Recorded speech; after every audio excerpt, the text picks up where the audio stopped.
S Goswami છે અને હું વાલદાસનગરમાં રહું છું. એટલે રાત્રે જ્યારે બ્લેકઆઉટ થયું ત્યારે નેચરલી થોડીવાર માટે જે અમે બધું જ બંધ કરીને થોડીવાર બહાર નીકળ્યા કે બહાર કંઈ હોય, કોઈની લાઇટ ચાલુ હોય તો એમને આપણે કહીએ, કારણ કે એ બ્લેકઆઉટની કોઈને ખબર નથી ખાસ. તો અમે અમસ્તા ટેલતા હતા અમારા પરિવાર સાથે 4-5 જણા.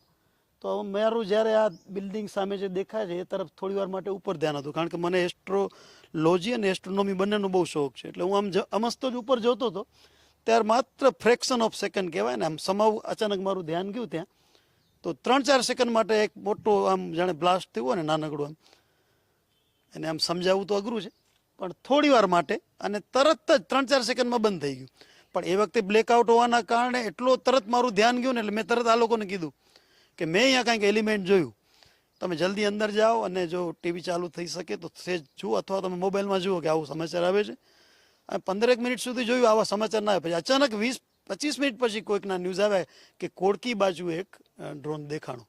એટલે આ એનું સીધું જ કનેક્શન છે, કારણ કે આ જે સાઇટ છે એક્ઝેક્ટલી એ કોડકીવાળી સાઇટ હતી. એટલે મને એવો ડાઉટ ગયો કે તો પછી આ એ જ હોવું જોઈએ, એવું મારું માનવું છે. I don't know whether it is correct or not, પણ મોટા ભાગે મને એવું લાગ્યું, કારણ કે મને ખ્યાલ છે કે ભાઈ ખરતો તારો શું હોઈ શકે, કે બીજા સ્ટાર્સ બધા શું હોઈ શકે, અને આ આટલો મોટો આખું આમ જાણે કોઈ બ્લાસ્ટ થયું હોય ને એવું મેં જોયું. એટલે અંદાજ એવું મારું છે કે એ ડ્રોન જ હોઈ શકે.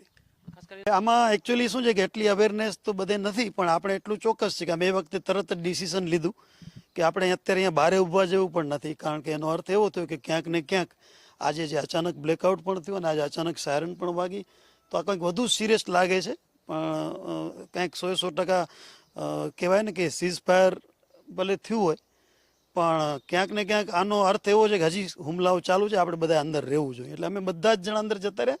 આજુબાજુવાળાને પણ કીધું કે ક્યાંક ને ક્યાંક આ ડ્રોનની એક્ટિવિટી, કારણ કે અમને એટલું ખબર હતી કે હરામી નાડાનો અમે સાંભળીને બહાર નીકળ્યા હતા. તો મેં કીધું આ ચોક્કસ કંઈક એવું હશે, આપણે બધા અંદર જતા રહીએ એમ, કે કારણ કે અહીંયા સુધી દેખાઈ ગયું, મતલબ થોડુંક સિરિયસનેસ છે એમ. તો મારું કહેવાનું તો એ જ છે. આમ તો હવે કંઈ કોઈને એડવાઇસ દેવા જેવી નથી, અત્યારે બધાને ઓટોમેટિકલી ન્યૂઝ મળતા જ રહેતા હોય છે. પણ હું તો સમજતો જ અમે થોડી વાર માટે લાઇટો બંધ કરીને બહાર નીકળ્યા, પણ પછી એમ લાગ્યું કે બહાર પણ નીકળવા જેવું નથી, કારણ કે